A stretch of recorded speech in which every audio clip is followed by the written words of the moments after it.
It is the 21st century's most brutal conflict, a war of attrition of the kind Europe hasn't seen since the Second World War 80 years ago. The Russia-Ukraine war enters its fourth year less than a week from now, that is on the 24th of February. And today, one of the most significant meetings about ending that war is unfolding in Saudi Arabia. US Secretary of State Marco Rubio and Russian Foreign Minister Sergei Lavrov are meeting in Riyadh face-to-face ahead of initial talks to end the war. Significantly, these talks are being held without Ukraine and its European supporters. Now, President Donald Trump campaigned on a promise of ending wars in Gaza and Ukraine. Could Europe's longest war be coming to an end? Joining me on the News9 Plus show to discuss this are Ambassador Ashok Sajanhar, Lieutenant General P. Ravi Shankar, and joining us from Moscow is Ruslan Imaev of Russia Today. Gentlemen, welcome to the News9 Plus show. Ambassador Sajanhar, I want to start by asking you this. A meeting in Riyadh between the United States and Russia minus Ukraine or Europe.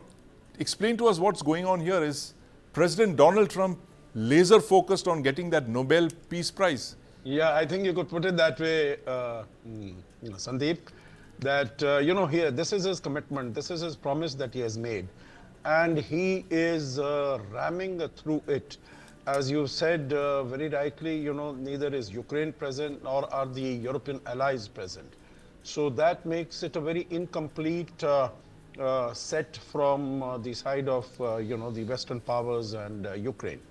But that having been said, and, keeping Donald Trump's promise aside, what he wants to do, he wants to show that whatever he had committed, he's achieving it, he's being able to do it. He was able to get the Gaza ceasefire on the 19th of January, a day before he was inaugurated. So, that he came with his chest thumping and all. And all the other commitments that he had made, as far as government efficiency is concerned, he's cut out US aid, so many other things. And, the other promises that he had made about the Paris Accord, the other promises that he had made on a variety of things, sending out the illegal migrants. So here also, I think this is one of the most critical statements and commitments he had made on the international platform. Right. And he wants to see some result in that. But it is a very tenuous move. But, as it is said, that the first step is the most difficult step and the most arduous step. So this is, I would say, it is the first step in that direction. Right. Meaning it's not a very sort of, convincing move that, it is going to happen, because the negotiations coming forth are going to be very tortuous. Yes. But it is the first step. It has to be welcomed that, because people have been saying, and Russia has been saying, that it is not a war between Russia and Ukraine. It's a war between Russia and the United States, because United States is the one that has been supplying most of the weaponry and equipment to Ukraine to fight. Right. So I would say here at this moment, first step, very significant step, but still very many hoops to cross as we move forward. First step, very significant step, but many miles to go, as Ambassador Sajanhar said. And General Ravi Shankar, I'm going to come to you, about this larger issue that's at play over here between Russia, the United States, and of course China. But first, I want to go over to Ruslan Imaev, who's joining us from Moscow. Ruslan, welcome to the News9 Plus show.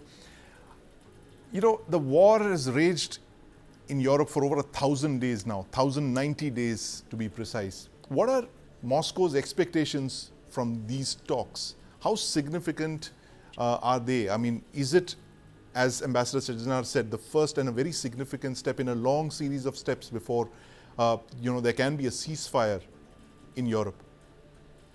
Hello, Sandeep. Thanks for having me on, as always. Well, first of all, I'd say I'm really impressed by the speed, how rapidly the Trump administration actually moves and pushes things to happen on the international arena. Like the way, as you've observed, they've sidelined all the European countries, all Ukraine, and moving away from, avoiding all the nitty-gritty back and forth and moving to what the conflict is really about. It's about the relationship between Russia and the United States. Absolutely. Right? Yes. like Russia's been always maintaining that it's ready to negotiate with Ukraine, that it's just the Zelensky administration, Zelensky as his president, well, effectively banned himself from negotiations, formal negotiations with Russia, right? And in this respect, Yes. this summit becomes the first step, Right. the foundation for any sort of engagement that Russia has with the United States and the powers actually, well, joining to resolve the crisis. But first and foremost, they actually have to resolve the issues between the countries themselves. Yes. So Ruslan, there, very significant observation that it's actually about the relationship between Russia and the United States. I'll come to you again on that point that you raised, but I want to first bring in General Ravi Shankar on this point. General Shankar, we've been talking about this in the past couple of weeks as well, about how this really is another big, great game that's unfolding. It's not just about Russia and the United States. It's also about the dragon in the room. It's about China. And do you see a larger game unfolding here beyond just this meeting? In 1972, it was Nixon who traveled to China to wean Beijing away from Moscow. Do you believe that in 2025, it is now Donald Trump who plans to get Moscow away from Beijing? Yeah, thanks a lot for calling me over on your show once again. I think you said it almost. I mean, everyone says Mr. Trump is transactional. But if you look at his actions, they're far from being transactional. And if you actually read the Chinese press and the Chinese media and their analysis, Yes. they feel a lot of these actions are directed at them.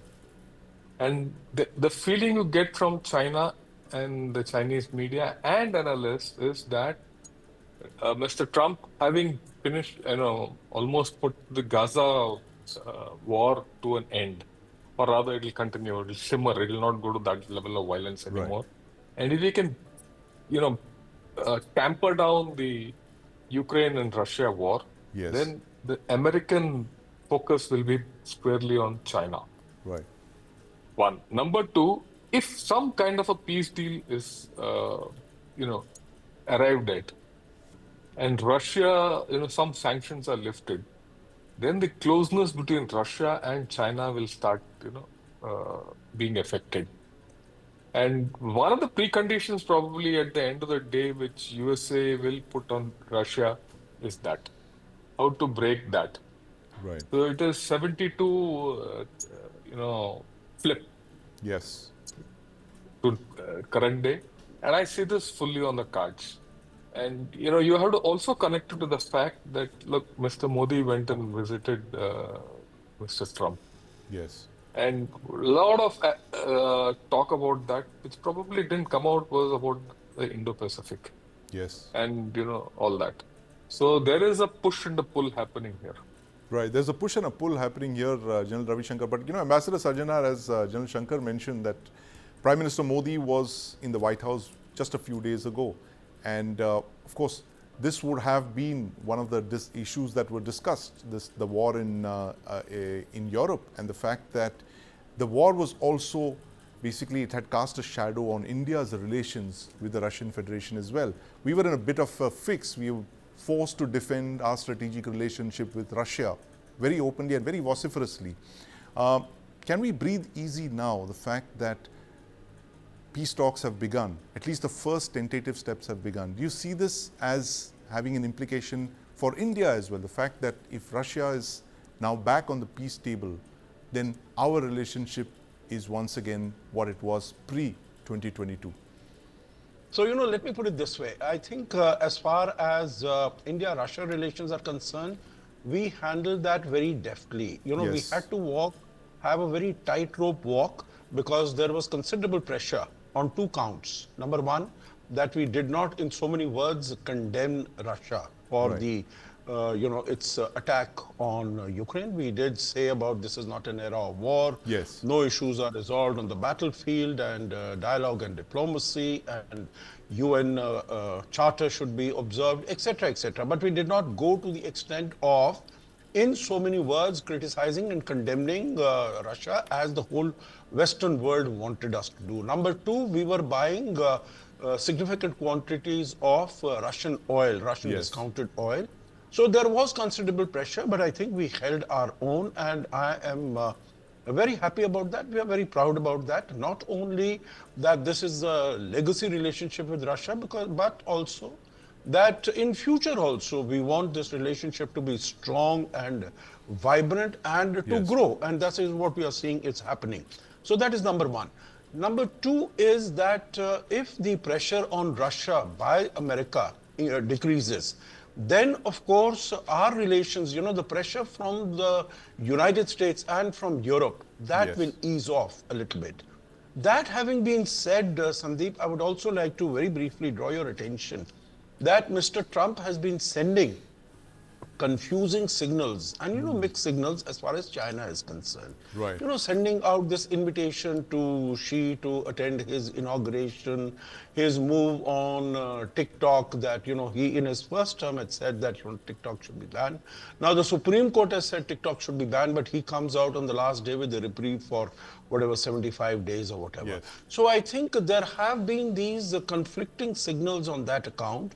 But my own perspective on this is, my own thought is that he will try to get a very good deal. Instead of 60% tariffs, he imposed Yes. only 10% tariffs on China.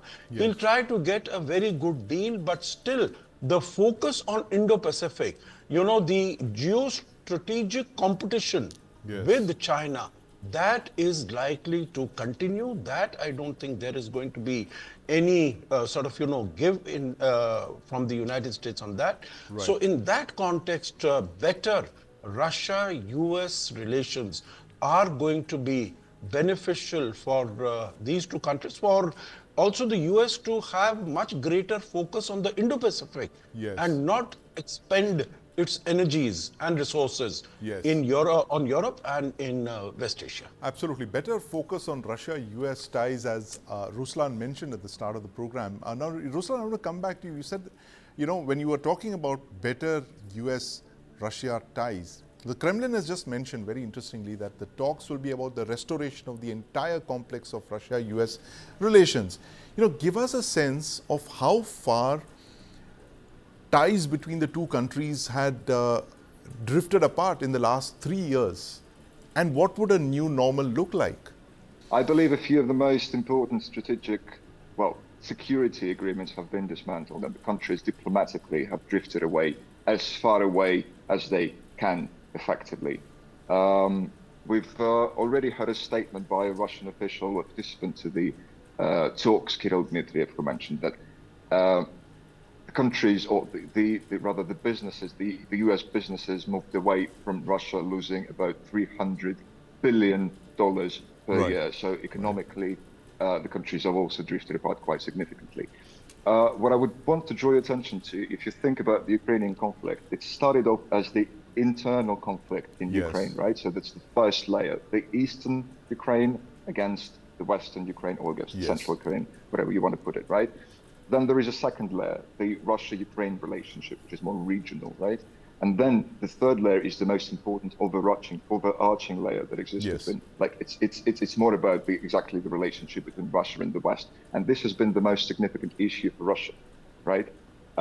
You've heard President Putin mentioning a few times that Russia is dissatisfied with the way that the Western countries and the US have been consistently neglecting Russia's legitimate security concern, moving closer to the borders, right, with the military infrastructure, Right. building up military infrastructure in Ukraine, right? So what I'm thinking, that should be one of the conditions and one of the most important issues on the table, right? Russia wants to be heard in this conversation, Right. and it wants to be kind of its legitimate concerns to be taken into account.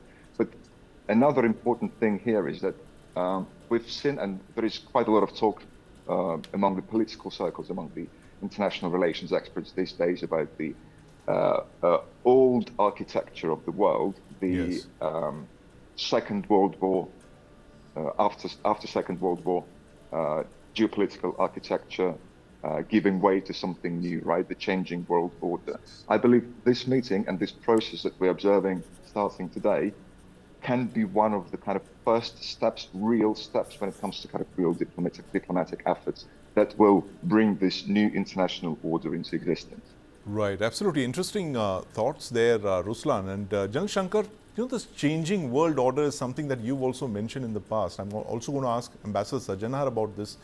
Under Trump, he says, I have no desire to be the global policeman and control the world. He's leaving countries to, their own fate. He's, in fact, said the same thing to Europe as well, Europe and to NATO. What do you see as this new architecture of this new world order under President Trump and possibly continued under his successors?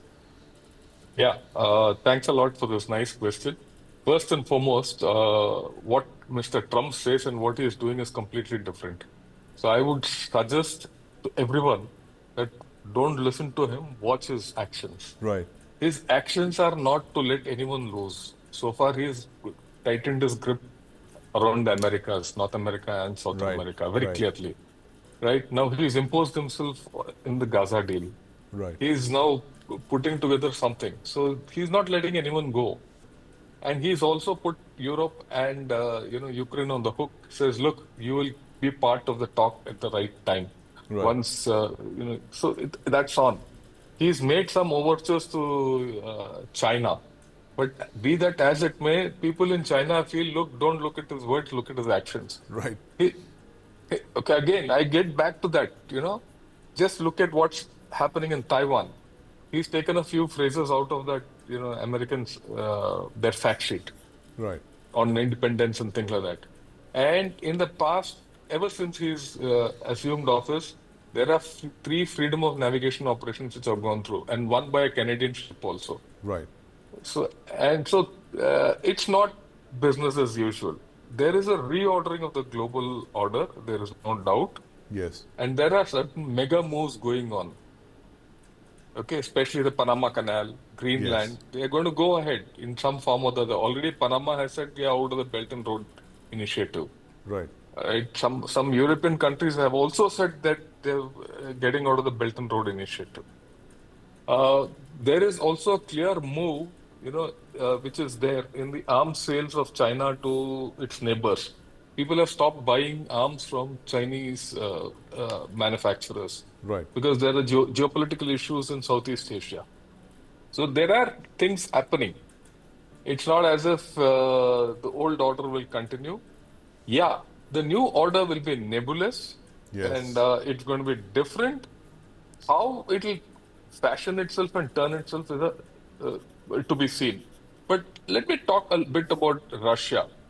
While everyone says, okay, who's going to stop the war and all that, Russia will have a very painful transition from a wartime economy to a peacetime economy. yes, So to that extent, it's okay, whatever deal it gets today, but the reality of a peacetime economy is going to weaken it.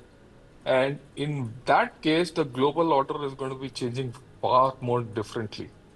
I'd like to talk a bit about India, right? India, I think, has a good opportunity if it plays its cards well. yes, Because, like what Ambassador Sajanhar said, our relationship with Russia will ease. We will also be a good conduit between USA and Russia. yes, I mean, though not obvious, we will be there. And the Indo-Pacific architecture will become stronger. And that indications are already there without any doubt. So I think there is going to be a reordering of the global order, and India has to be prepared for it. It's just not that, India-US defense cooperation, which we have to look at, yes, or India-Russia gas thing, which we have to look at. I think we have to open up our minds. We have to look at space. We have to look at energy, yes, and you have to look at technology. And in any case, the global order is going to be rewritten along these lines, these new technologies, absolutely. and the new geopolitical construct which is going to emerge. Right, Last but not the least, don't leave the Europeans out. The Europeans might be struggling at this point of time, but if you give them some time and a little amount of restitution, they'll get back. After all, yes. they're all rich nations, are inventive nations, Yes, absolutely. No, right? interesting points you made there, General Shankar. The fact that, watch Trump's actions very closely and not just his words. And the fact is that for India, particularly, because we are friends with everyone, we literally have no enemies here except possibly for countries on our borders to the north and to the west. But, Ambassador Sajjanhar, this point that General Ravi Shankar mentioned, the fact that the world order is changing, it's becoming more nebulous. What is your prediction of what's going to unfold under President Trump? What we are seeing now, a very quick, a roundup, if you can give us on what to expect from Trump in terms of his foreign policy, which impacts the rest of the world, and how India can basically benefit from this. Okay, let me put it this way, Sandeep. I think these are very valuable questions, and I think we are going to be discussing that not only today, but for several months. For the next 4 years, I would imagine, Ambassador Sajjanhar. At least if not more. The Yes. global order is in transition. Yes. And it is not only Mr. Trump who has started the transition had started much earlier. But now it is taking certain definitive contours, but still not very clear. It's still hazy at the ends. All the pieces which formed the global order in the past, Yes. they are all up in the air. Right. How they are going to fall down and how they are going to settle, I think that is a debatable point, that is a Right. moot point.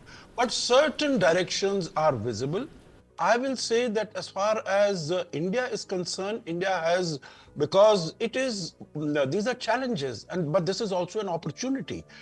It started really with COVID-19 pandemic. Pandemic is the one that really started it all, with developed countries not sharing their vaccines, weaponization of the supply chains by China, etc., and India rising up to the occasion, moving up to the plate and supplying vaccines and all. And then you have had the wars with the impact on the economies worldwide, particularly the global south. Yes. So under these circumstances, India has been playing its cards very nimbly, Right. whether in terms of standing up against China, Yes. collaborating with Russia, also telling Europe what the problems and difficulties that their positions have, but Yes. still maintaining very cordial and very good relations Yes. with Europe, and of course Russia becoming again the most consequential partner for India, and United States becoming the most Yes. consequential partner, and Russia of course is strong. So I think under these circumstances, India's position is going to be quite, India is proving to be a bridge between East and West and North and South. And in that context, I think India has to use its positions very wisely, very prudently, very deftly. I think that is exactly what it is doing. Its meetings with Mr. Putin last year, meetings with Joe Biden earlier, and Donald Trump within 4 weeks of his taking over as the Yes. presidency, so that we can also feed in terms of our interests, not only in bilateral matters, but also on global issues. Yes, So I think it is going to be interesting times, but India is well placed to deal with all the cards that come our way. Interesting times indeed, Ambassador Sajjanhar. And when you said that, India is the bridge between East and West and North and South, I couldn't help but think of the IMEC corridor, which is East and West, and of course the North-South corridor that goes between India and Iran into the Russian Federation. That's two very important corridors that could, prospects could open up if there is peace. And of course, interestingly, these peace talks are being held in Saudi Arabia, which is a very key piece of that jigsaw puzzle, not just to the Middle East, but also to between India, Iran and the Russian Federation. But Ruslan, over to you now. The fact that we are talking about the peace process here that's unfolding in Riyadh as we speak. Now, Russia has captured vast areas of the Donbass and it controls Crimea. Is there any prospect of any of these territories being given up in exchange for, say, cast iron guarantees that Ukraine never joins NATO? Or is the fate of these territories absolutely non-negotiable as far as the Russian Federation is concerned? Well, Sandeep, it's a good question. The thing is, well, no one has a direct knowledge about how, and you can never predict even how the final sort of agreement will look like, right? But what I can tell you is that we've heard from Foreign Minister Lavrov the other day mentioning Yes. that no concessions, no territory exchanges whatsoever. These are off the table when it comes to Russia's position. Right. But we always know how things work during the negotiations. But I would draw your attention to something else. It's never been a thing for Russia, the capturing territories in Ukraine. If you go back a few years ago and start kind of looking into the statements made by the Russian officials during the time, it's never been the thing. It's never been the goal for Russia to actually capture parts of Ukraine. The idea was exactly to ensure the security, the strategic security of Russian Federation in its own territory, right? Not to allow the further expansion of NATO and its military infrastructure and the build-up in Ukraine, and also securing the well-being of the population, the former parts of Ukraine, now the constitutional parts of Russia, the Russian-speaking, the population that Russia considers to be part of its own ethnic cultural group as well. So I wouldn't say that this has been the primarily goal or concern for Russia over the years. Isn't primarily the goal of the Russian Federation to capture territory? Interesting perspective there, Ruslan. General Ravi Shankar, closing comments from you. Do you see the Russia-Ukraine conflict becoming yet another frozen conflict, or do you see a resolute settlement coming out of this? Possibly that could be one of the biggest peace deals of the 21st century. I think this war will end. Will it end tomorrow? I don't think so. These are only the opening, gambits of this whole story. Everyone is just putting his initial cards. The fact is, the whole thing starts from the territory.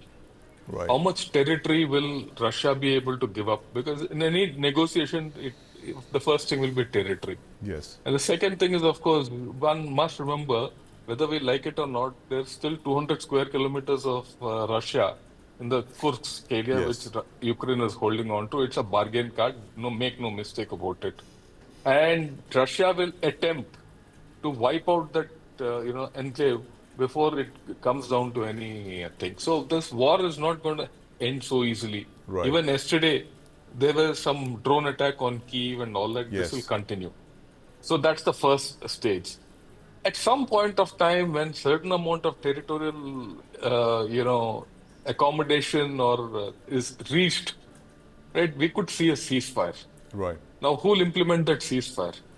That means some kind of a peacekeeping force has to come in. Who will monitor that ceasefire? And already there is talk in Europe of some peacekeeping force coming in. Yes. Will it be a UN monitored force or a EU monitored force or a joint force? These are all to be, come out, because if it's a frozen conflict, and then we will go to some peace negotiation and all that. There's a long way to go. Right. But having said that, again, I will go back to what Mr. Trump is aiming at.